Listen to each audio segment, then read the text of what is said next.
The Great Reset with César Vidal and Lorenzo Ramírez, in comparable style and with the informative solidarity of Don Lorenzo Ramírez. Don Lorenzo, very good evening. Where are we going to sail today?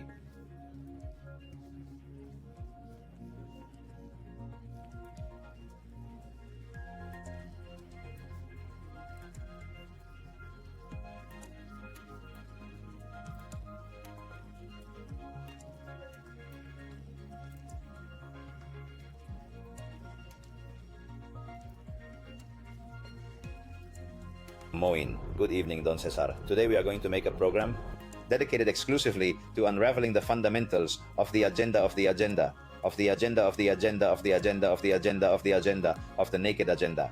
This is the headline I have chosen for this program, a concept that these days is being staged by media terminals that claim to seek the hidden truth in globalist plans.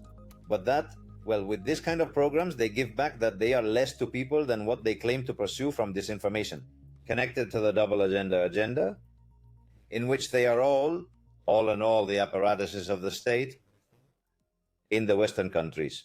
We have to say, we are going to make a program today in which we are going to question this discourse that also exists among dissidents or dissident theorists of globalism, without realizing that we are no longer talking about a global agenda, but we are talking about a global agenda within the West, which is something that I think has not been sufficiently explored. Today we are going to do it. Some leaders wear their lapel pins every day, including the pin from the church's agenda. It looks more and more like a donut. It's something in terms of size, isn't it? In other words, yes, a logo it is that something already tremendous. appears everywhere, absolutely in all public organizations, private organizations, that has become a universal symbol of adhesion to the New World Order of totalitarian cut.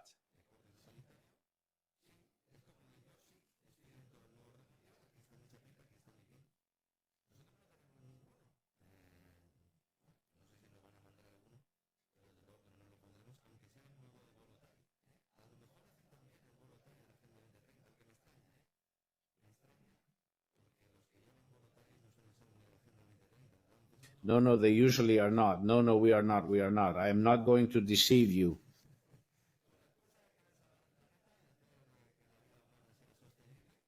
Yes, we are. It's like if I'm in the New World Order, here's my badge, here's my pin.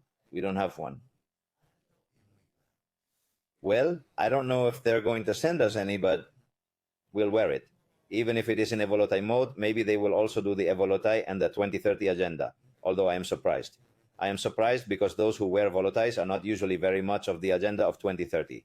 With the excuse of wanting to save the planet and to make human life sustainable, they say, hey, because I have been looking at the agenda of the objectives, those are not bad, they are not so bad. Why are you so critical, no?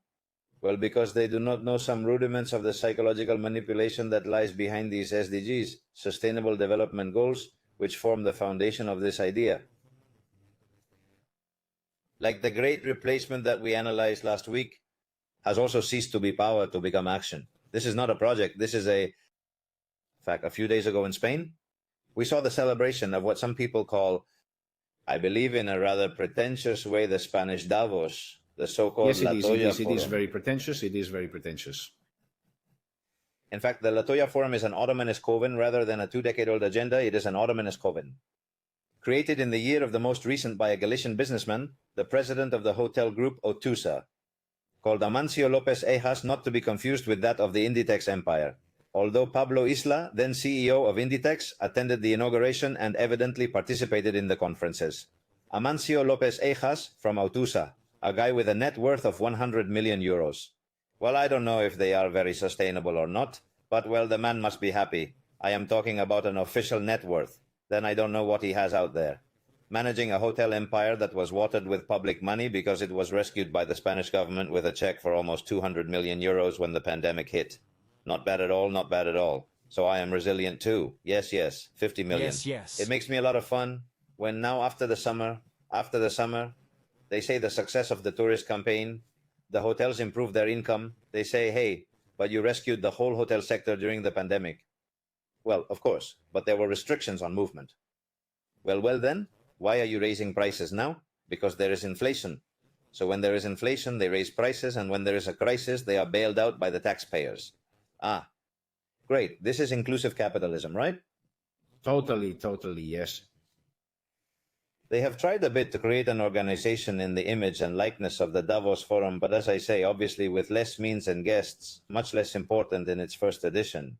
It counted with the stellar participation of Christina Gallak, High Commissioner of the Aldivis Agenda, and the face is a mirror of the soul. As in the case of Madeleine Albright, there you are seeing this woman. A woman whose resume leaves no room for doubt about her political and ideological affiliation. Ideological affiliation, the person responsible for NATO's agenda as High Commissioner Engin Era, correspondent of the EF agency in Moscow and Brussels, and for more than a decade the voice of Javier Solana before journalists from all over the world. First when he was Secretary General of NATO, and then as High Representative for Foreign and Security Policy of the European Union until the end of 2009. Until the end of 2009? Do you see how OTAN and NATO's agenda come together? We're discussing the same thing. Absolutely. And from December of the same year, this lady was the United Nations Assistant Secretary General for Communication and Public Information. All these resumes are the same. Teresa Rivera's, that of Ana de Palacio, of whom we have spoken a lot here. Relations with the French media industrial complex, her consultancy with the government of Morocco, her closeness also with the Pentagon and the United States. We all remember the war in Iraq. This forum on the island of La Toja in Pontevedra has always been supported by the royal house. With a Felipe Sisto, who when he wears the pin, when he talks about the agenda days of the past, because there are certain political parties in Spain that say they are opposed to the labor agenda, but that they do not mind that the king attends this type of events, because one thing is that he has more or less maneuvered to stop Sanchez, and another thing is that he voluntarily participates in...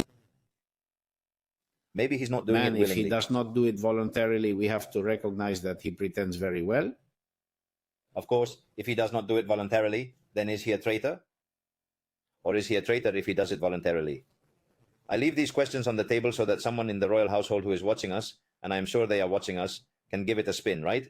We are not accusing anyone of anything, are we? You will know them by their actions.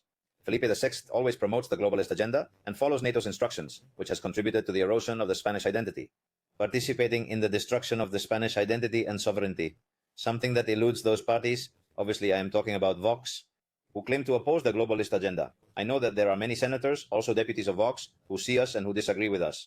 Disagreeing with their party's leadership, some are fighting to change its direction. Keep fighting.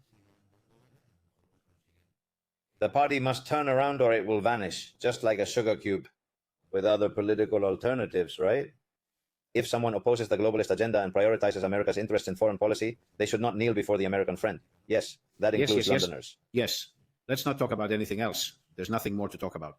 At this year's edition of the La Toya Forum, which took place 2 weeks ago, the king opened the series of conferences and roundtables for the 5th consecutive year in a speech in which he began by recalling the figure of the late Josep Piqué. Let's see. The king began by speaking in Galician, which seems perfect to me in what I consider like appropriate. Then, Josep Piqué died last August, was minister in the government of Andar, and was one of the promoters of this forum, something that many will not be surprised because Piqué was another of the Spanish globalist agents. Totally. Read any book you want by Piqué. On page 2 you will find out. Where Mr. Piqué was taken intellectually, like the obscure Eduardo Serra, and the little discussed individual, another man of the king, who keeps many secrets about Anglo-Saxon intelligence operations on Spanish soil, and who is another of the promoters of the globalist plans. Why do I bring up today the La Toya Forum and the king? Because there is a part of the king's speech, which I want our friends to see today, in which Felipe VI speaks of the old order and the new order, alluding to the concept of childbirth, which we have already explained here and which the promoters of the Great Reset are so fond of, isn't it? All childbirth, all new life implies pain. Therefore, we do not have to worry about that pain. It is a natural pain. Trust us. We are your midwives. We are your mothers, and we will take you from the womb and take you to a better place, right? It is a very Masonic discourse from that point of view, but of course Masons also drink from certain ideas, as you well know, which always allude to that new dawn, to that need for the new, the light, the renewal. Yes, the light, yes. And that they take the new, the light, yes. The light, yes. And that was taken by many Gnostic Christians to distort Christianity and to configure to a great extent what are dogmas of the Catholic Church in our days. then we are going to talk a little bit about it, right? A lot of things, right? Let's go see the king, and let's see if we read between the lines about what the king says. Ladies and gentlemen,